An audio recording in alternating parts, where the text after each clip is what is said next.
नमस्कार। Just learn classes में आप सभी विद्यार्थियों का एक बार फिर से स्वागत है।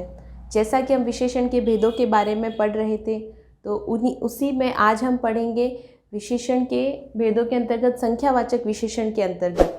ठीक है, तो फिर आज हम शुरू करते हैं संख्यावाचक विशेषण की परिभाषा से। संख्यावाचक विशेषण किसे कहते हैं? वे शब्द जो संज्ञा या सर्वनाम की संख्या का बोध कराते हैं उन्हें संख्यावाचक विशेषण कहते हैं। बोध से यहाँ पे आपको याद रखना है ज्ञान। वे शब्द, वे यानी संज्ञा या सर्वनाम के जो भी शब्द होंगे जो हमें निश्चित संख्या का बोध कराएंगे, वो सभी क्या कहलाते हैं? संख्यावाचक विशेषण के अंतर्गत। संख्या यानी जैसे कि हम गिनती के अंतर्गत लेते हैं 2, 4, पर्सन कितने हैं, आदमी कितने हैं, 4 है, फल कितने हैं, उन सब के आगे आपको एक निश्चित संख्या बताई जाएगी। और जहाँ पे भी संख्या की बात आएगी विशेषण के अंतर्गत, वो सब क्या कहलाएंगे? संख्यावाचक विशेषण के अंतर्गत। जैसे देखिए हमने यहाँ उदाहरण लिखा है 4 आदमी, ठीक है। और अगर हम लिख दें 5 विद्यार्थी, कक्षा में ना, कक्षा में कितने विद्यार्थी बैठे हैं? 5 विद्यार्थी बैठे हैं। तो हम निश्चित बता पा रहे हैं कि कमरे यानी कक्षा के अंदर जो भी विद्यार्थी बैठे हैं वो कितने बैठे हैं? 5 बैठे हैं, 4 बैठे हैं। तो हम एक निश्चित संख्या बता रहे हैं उनकी। अगर संख्या बता रहे हैं तो वो किसके अंतर्गत आ जाएगा? संख्यावाचक विशेषण के अंतर्गत आ जाएगा। यहाँ लिखा है आदमी कितने हैं? 4 है, तो हम किसकी बात कर रहे हैं? संख्या की बात कर रहे हैं, यानी संख्या के अंतर्गत ले रहे हैं। तो ये कौन सा कहलाएगा? संख्यावाचक विशेषण के अंतर्गत आएगा। ठीक है, तो ये होता है संख्यावाचक विशेषण।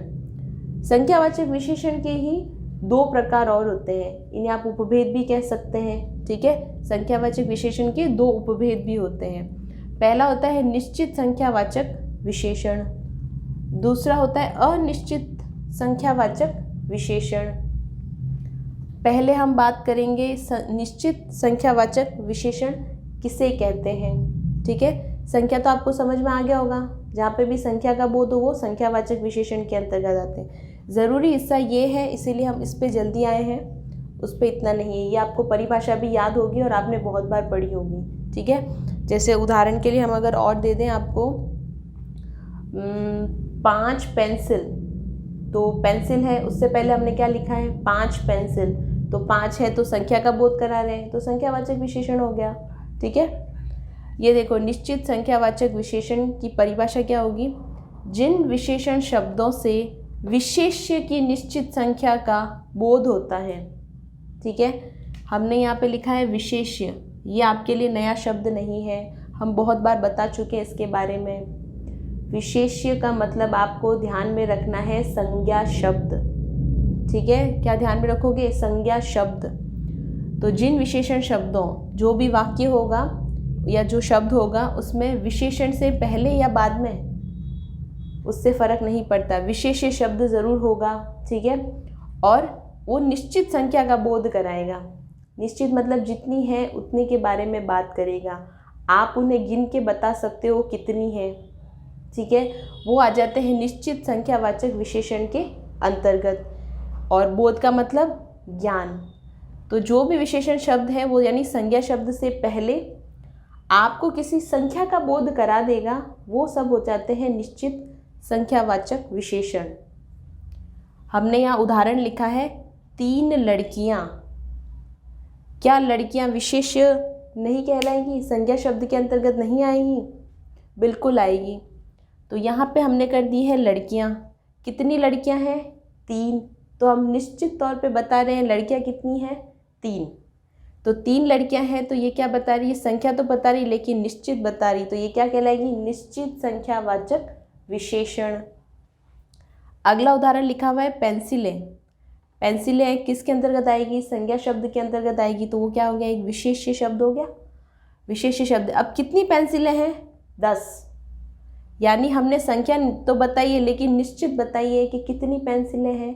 10 पेंसिल है। 10 पेंसिल है तो ये क्या कहलाएगी? निश्चित संख्यावाचक विशेषण के अंतर्गत आएगी। ठीक है, इसके अलावा हमने देखिए यहाँ पे एक वाक्य भी लिखा है, ये हमने उदाहरण के लिए लिखे, अब यहाँ पे हमने एक पूरा वाक्य लिखा है। ठीक है, लिखा है हमने मेरे घर में 5 कमरे हैं। ठीक है, सबसे पहले आपको क्या करना है? संज्ञा शब्द ढूंढना है। ये लीजिए हमने ढूंढ लिया यहाँ पे कमरे। ठीक है। तो घर में कितने कमरे हैं? 5 कमरे हैं। तो हम निश्चित संख्या के साथ बता रहे हैं मेरे घर में कितने कमरे हैं? 5 कमरे हैं। तो निश्चितता के साथ जब संख्या का बोध होता है उसे निश्चित संख्यावाचक विशेषण कहते हैं। ठीक है, चलिए फिर ये बात हो गई निश्चित संख्यावाचक विशेषण के अंतर्गत। अब हम बात करेंगे अनिश्चित संख्यावाचक विशेषण किसे कहते हैं। ठीक है, परिभाषा से शुरू करेंगे। जिन विशेषण शब्दों से विशेष्य की निश्चित संख्या का बोध नहीं होता है। क्या लिखा है हमने? अभी तक हमने बात की थी जो भी संज्ञा या विशेष्य शब्द आएगा उससे पहले निश्चित बोध कराएगा कितनी संख्या की बात हो रही है, गिन के बता सकते हैं हम, गणनीय है ये। ठीक है, इसे गिन के बता सकते हैं। वहीं हमने अनिश्चित के अंदर क्या बोला? विशेषण शब्द भी होगा, विशेष्य भी आएगा विशेषता के साथ, लेकिन वो निश्चित बोध नहीं करवाएगा, तो वो क्या कहलाएगा? अनिश्चित संख्यावाचक विशेषण। ठीक है, देखिए हमने यहाँ उदाहरण लिखा है, बहुत पैसे। ठीक है, पैसे तो है लेकिन कितने हैं? बहुत है। आप निश्चित नहीं बता सकते कितने पैसे हैं। ठीक है, तो ये क्या हो गया? एक अनिश्चित संख्यावाचक विशेषण कहलाएगा। अगला लिखा है हमने कुछ कुर्सियाँ। ठीक है, कुर्सियाँ तो है, आपको ये संख्या में आ सकती है कुर्सियाँ, लेकिन बता नहीं रहे कितनी कुर्सियाँ हैं, 4 हैं, 6 हैं, 10 है, कुछ है। कुछ कितनी है? तो निश्चितता के साथ नहीं बता पा रहे। जब निश्चितता के साथ नहीं बताते हैं तो वो क्या कहलाता है? अनिश्चित संख्यावाचक। ठीक है, तो ये कुछ भी आ जाएगा अनिश्चित के अंतर्गत। कहने का तात्पर्य क्या हुआ? निश्चित में जो भी होगा ना उसमें गणनीय संख्याएं लिखी हुई आएगी जो आपको दिख ही रही है। वहीं अगर अनिश्चित संख्या की बात करोगे ना तो जो विशेष्य शब्द आएगा वो संख्या के ही अंतर्गत आएगा, लेकिन उससे पहले आपको कुछ शब्द ऐसे लिखे हुए मिलेंगे जो अनिश्चितता का बोध करवाएंगे, जैसे बहुत, कुछ, असंख्य, सारे, अनेक, कुछ इस प्रकार के शब्द आपको लिखे हुए मिलेंगे। कहाँ? संख्यावाचक जो भी विशेष्य शब्द होगा ना उससे पहले। ठीक है, तो पता चल जाएगा आपको अनिश्चित संख्यावाचक विशेषण है या नहीं। यहाँ पर भी हमने एक देखिए अच्छा सा वाक्य लिखा है, इसे पढ़ लेते हैं। कमरे में कुछ कुर्सियाँ रखी हैं। ठीक है, कमरे में कुछ कुर्सियाँ रखी है। अब कमरे में कुर्सियाँ तो हैं जिन्हें हम गिन सकते हैं, लेकिन यहाँ पे उन्होंने क्या बोल दिया? कुछ। निश्चित नहीं बता रहे कितनी है, 5 है, 6 है, 7 है, नहीं, उन्होंने लिख दिया कुछ कुर्सियाँ रखी है। ठीक है, तो कुर्सियों से आपको आइडिया लग जाएगा संख्या के अंतर्गत है, और कुछ आ जाएगा तो अनिश्चित संख्यावाचक के अंतर्गत आ जाएगा। ठीक है, तो ये बात हुई निश्चित संख्यावाचक और अनिश्चित संख्यावाचक। चलिए एक एक उदाहरण हम और आपको बता देते हैं इन दोनों में। ठीक है, निश्चित संख्यावाचक में हम लिखते हैं, ये वाले इस तरफ ही लिख देते हैं। यहाँ लिखा हमने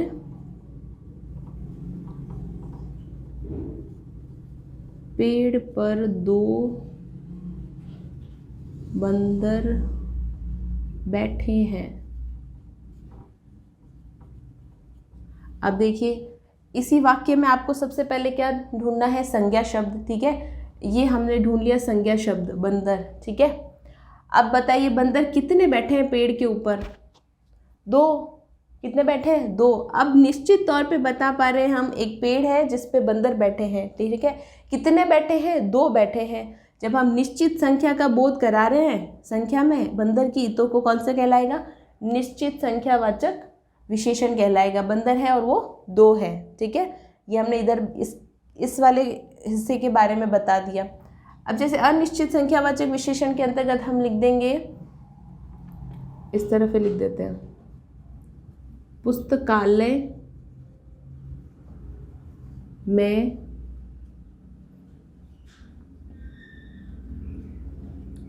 असंख्य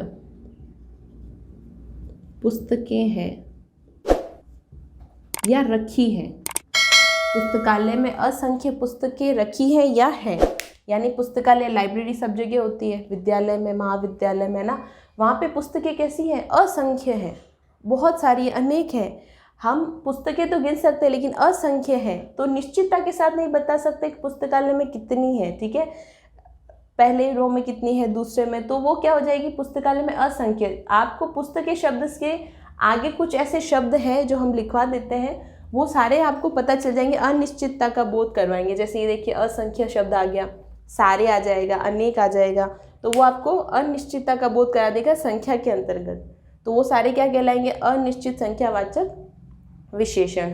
ठीक है, तो फिर चलिए आज हमने बात की है संख्यावाचक विशेषण किसे कहते हैं, उसके दो प्रकार होते हैं, निश्चित संख्यावाचक, अनिश्चित संख्यावाचक। इसके बाद हम बात करेंगे परिमाणवाचक संख्या विशेषण के बारे में। ठीक है, तो तब तक के लिए मस्त रहिए, स्वस्थ रहिए और हमेशा मुस्कुराते रहिए। जय श्री कृष्णा।